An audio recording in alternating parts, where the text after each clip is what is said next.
These team lists were not kind to us fantasy coaches. There are about a half a dozen players who we were very excited about before now are called into question. Now there are serious updates that you need to be across for your fantasy team.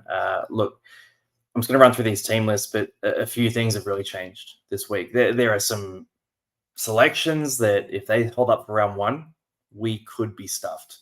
So look, first game here, a lot of reserve graders in this game. Not heaps to talk about in the Roosters v Bunnies game. I have a look through this and I'm not interested, right? Like we can sort of skip past this. It's just a lot of young guys playing this game. Let's jump to the next game. So we're looking for fantasy relevant stuff here. So Doggies v Sharks. This is where the bloodbath starts. Now, first thing I want to draw your attention to is this Bulldogs team. Drew Hutchison in at number 7. Toby Sexton is on the extended bench in this team. So Hutch could be that guy to start at 7 round 1. Can he hold that spot is the question that we're going to be asking ourselves. I look at him and I sort of think, I just don't see him starting in round 1. I put a poll out on Instagram today, and I think it was 65% of you guys think Hutch will start round 1. He probably will. The indicators are pointing that way, but surely they brought Sexton in for a reason. It just surprises me. The other part of this is you got Blake Taaffe fullback. Now, that's a big trap. Big trap. Don't buy Taaffe. Look, Stephen Crichton at centre. That kind of shuts down our chances of Bronson Xerri as well, because Xerri would have to play very good this weekend to be any chance of usurping anyone. Like Kiraz and Crichton are fantastic centres. Addo-Carr is untouchable. Does he push Kiraz to the wing over Blake Wilson? Maybe. It's just a bit of a mess there. Into the forward pack. Look, Sam Hughes on the bench there. He's obviously value. He's going to cement some minutes. Jaeman Salmon at lock again. Josh Curran wearing number 16. I just, it's going to be brutal if Jaeman Salmon starts at 17 because he looks like a buy if he does start in that lock role, but he just can't be. He can't be a big minute lock. I can't see it happening, but it does kill Josh Curran if he plays off the bench. So no touching him. On the Sharks side, look, no major surprises here. Talakai's in over Iro, if that's something that you were relying on. Braden Trindle, he got over his injury very quickly, so that's all good for him, which is great news for him. Obviously, don't wish for injuries, but there was talk that he might miss a little bit of time when that injury first happened in the All-Stars game, and we might see a more passive half next to Nicho Hynes. So, yeah, look, Doggy's team is a bit of a mess. There's some serious threats to Josh Curran, who Curran hasn't left any of our teams in the last month, so that could throw a real spanner into the works. On the Storm side of things, look, Nick Meaney's at centre. Doesn't really affect too much there. Pappenhausen playing again. That's great. You've got to have him in your team. One thing I really, really, really don't like here is you've got Kane Bradley in that number 11 role. And then you have our guy, Sean Bloor, down here in number 20. Now, that's tough to swallow. I mean, Kane Bradley, we probably have to do some research on him if he's going to start in the back row. These back rows at the Storm play big minutes. I'm just surprised. Like Sean Bloor, I thought he was that guy that was starting to get to that role. He may still be that guy.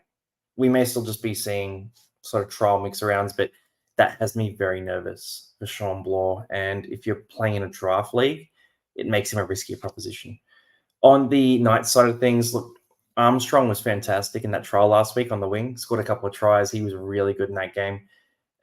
He was never really a chance of making the starting team, and this just sort of proves it. Twala is in that wing spot. He'll probably hold that down for a while. And then in the halves, look, Gamble, Hastings, you've got Cogger as well. There's not a lot of chances for cash cows to sneak in there. Forward pack, one of the interesting things here is Dylan Lucas. So Lucas starts again. Pierce Paul is off the bench. I'm watching those performances very closely because if Lucas is fantastic in this game and Pierce Paul looks a bit out of his depth, potentially, whatever it is, then we might be seeing a situation where Dylan Lucas wins that role, which makes him very exciting. But he needs to be playing 70-plus minutes in that role for him to be worthwhile for us. I don't see a world where Lucas or Frizzell play in the middle much either. So, yeah, it's all or nothing for Lucas at this point. He's pretty risky. But we'll see what happens with Pierce Paul in this game as well. William Price, he was fantastic in that last trial, but yeah, he's not even in that sort of starting 17. So you can skip past him and not worry about it too much. Warriors and Dolphins next. And yeah, look, some of these are teams I'm looking at for the first time. This isn't one. But on the Warriors side of things, RTS stays at center. There was a little bit of interest from me in RTS if Nickel Klogstad was injured for a bit or out for a bit, and then he might slip into fullback, but they've got Tuapiki in that role. So RTS is a pure center in the eyes of the Warriors. I look at him and look the eye test. He passes it. Obviously, he's playing good footy. I just think he's too expensive. And even in his prime, he wasn't a top tier fantasy gun at fullback. Can he do it at center?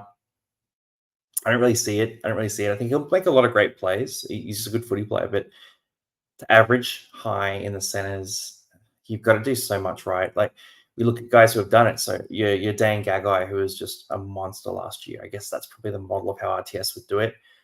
Herbie Farmworth on the Broncos, he was scoring a lot of tries, but also 165 meters a game. He was a beast. Throwing like an Isaac Tungo, who is just so offensively potent in a Penrith side. So yeah, look, RTS, you're betting on the fringe there. You can do it, but I just don't love it, especially since he's only wing fullback eligible as well. Into the forward pack, nothing too interesting here. Capewell just kind of clogs up a spot there. Mitch Barnett at prop eats up some minutes too. You got Jazz Tavanga, Nikore, Afoa. They'll all eat middle minutes as well. If you are getting Noah Blake, this is a really bad bench for him, so I wouldn't be doing that. Dolphins side of things really interesting. Look, the Tessie New obviously wins that center spot if this is to believe. So that's really interesting with Valtafari and Jake Averillo on the bench. One other thing, Ewan Aitken. Bit of good news for you. Ewan Aitken starts in that 12 spot. That's pretty exciting. If you scroll down this list, you actually get to see who he's beaten out. So in jersey 20, you got Kenny Bromwich, and 21, you got Conley Lemuelu. That's really interesting because Ewan Aitken is a monster for fantasy when he starts in the back row. So I'm looking at that going, I'm going to keep my eye on that. I doubt with all of my heart that their bench will have Val Tavare, Jake Averillo, and Kurt Donahue on it in round one. So obviously, there's probably going to be a situation where we get one of Lemuelu or Bromwich or both on the bench in round one. That changes things up completely because then it becomes a situation where Ewan Aitken maybe doesn't play the full 80 minutes. We might have to skip out on Ewan Aitken, but look, it's one to keep an eye on. He could be that top tier gun.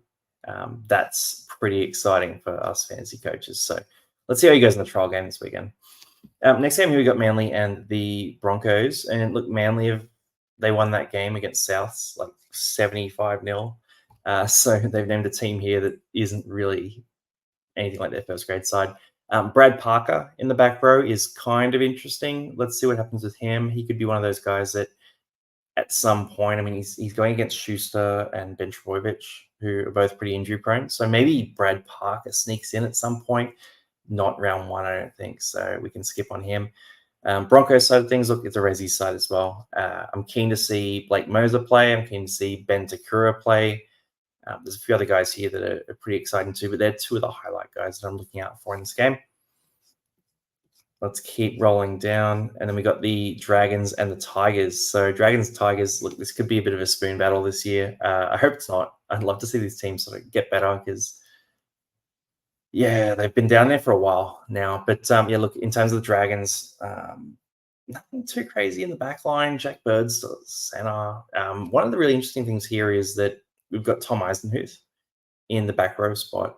And there was some excitement around potential for Raymond Fatal-Mariner to win that spot or for Dylan Egan to win that spot as well. Tom Eisenhuth, it's just not that interesting to me. I actually don't even know what he costs in fantasy. I actually probably look that up. But I'll check it out, and if he's cheap, I might look at it later. But look, in terms of Tom Eisenhuth, it's a bit of a clog up, right? Because you got Fatal-Mariner on that bench. You got Marshke as well on that bench. People have been asking about Jacob Little. Marshke probably steals some hooker minutes. It's just not a great bench for a lot of these forwards. It's probably a pretty good bench, though, for Jack de Belin. That's the guy who benefits here. Because if that's the bench round one, then Jack de Belin's going to have to play some pretty big minutes. Because, yeah, Viliami Fafita, Ben Masila, Raymond Fatal-Mariner, they're not going to steal many minutes off him in lock. I think there's a bit of edge play there. There's a bit of front row play. Frank Molo, he's not going to play huge minutes. Laurie can play 55. He's phenomenal. He's really good, but he's not going to eat the whole 80 minutes. So yeah, it could mean good news for Jack DeBellin. Just one to keep in mind for your draft leagues. On Tigers side of things, there's nothing too crazy here. Backline is what we expect pretty much. Forward pack is pretty close to what we expect as well. A lot of people asking about Alex Seafarth. I think he's an all right fantasy producer when he gets the minutes, but I just don't see him getting the consistent minutes at this Tigers team. I think we might see iterations of Bateman at lock. We might see iterations of Fanua Pole at lock. We could see a huge variety of sort of players in those different spots.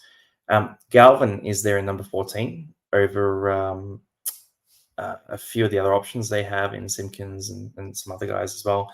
So I know they've got a lot of really nice looking sort of reserve hookers, Tigers. Like we've got, Simpkin down there as well. I've totally blanked on the name of Talon Da Silva. Oh my god, totally blanked on his name. But Talon Da Silva, I thought he was really good in the trial last week. So he's an interesting one to watch as well. But there's nothing too crazy for this Tigers team.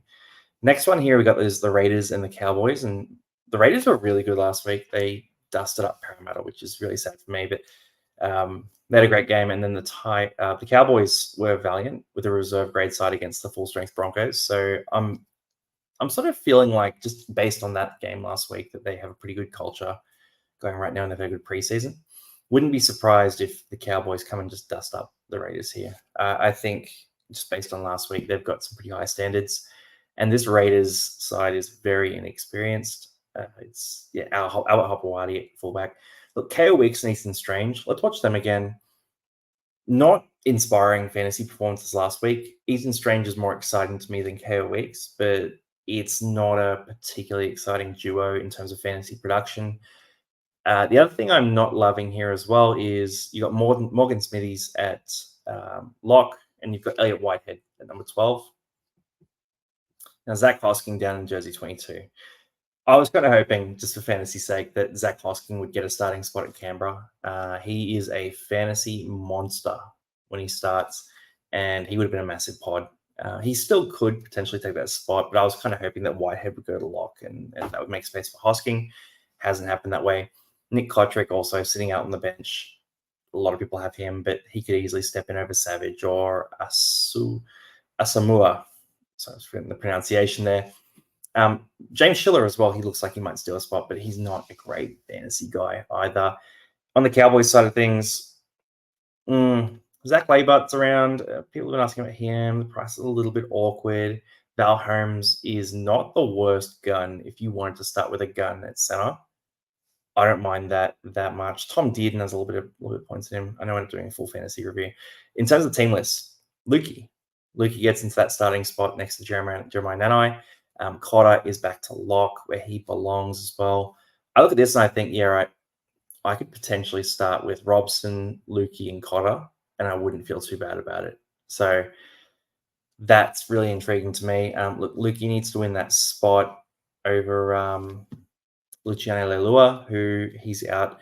The other guy who's really interesting to me is Thomas McKaylee. Thomas McKaylee crushed it last week in fantasy. I think it was like 64 points or something like that. He's not in the top 30 as of today, but he could easily ascend into that top 30, especially with how well he was playing last time. Next game, we've got the Titans and the Eels. And look, for Titans para, big news with Jaden Campbell being out for about 4 weeks to start the year. So Keano Keeney, he will get 4 weeks of gameplay, which is really 3 games because the Titans have a bye in round 2. 3 games is not great. The Titans should be pretty good this year, though, so he'll get some opportunities, and he's a bit of a worker as well. So I don't mind you picking him up at 279k, but it's dicey. It's pretty dicey. Into the halves, nothing much there. Forward pack is pretty relaxed. Jacob Alec has some go in him. Priced a little bit awkwardly, though, so probably not on my radar fully, but just keep an eye on Jacob Alec. For the Parramatta side, I like the halves pairing. Center pairing. Panasini and Simonson. I sort of look at those guys, and a lot of people like Sean Russell as well.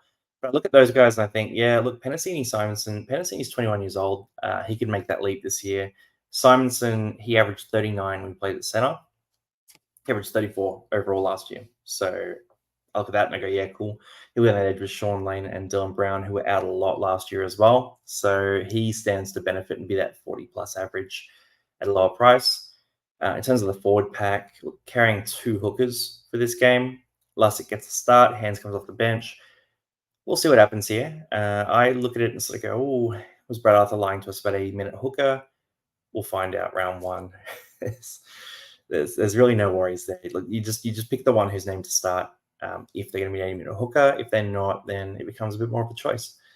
Sean Lane, he's starting, which is great. Nothing much to report there. Cullen Tuolangi being on the bench is not ideal for Lane, but potentially spells Cartwright, potentially plays in the middle. It'll depend on whether we carry hooker into round 1. And that's the set of team lists. So there you go. Full review. There's some really bad news for some of our guys, especially some of those Bulldogs players. The Canberra cash cows looking pretty dicey as well, but there is some good news too. So yeah, let us know in the comments what you're going to be doing with your team this week, what trades you've made, and yeah, follow us on Instagram, TikTok, give us a like. I'm asking for a lot here, but hey, it's like midnight and I'm here with you, so let's get it done.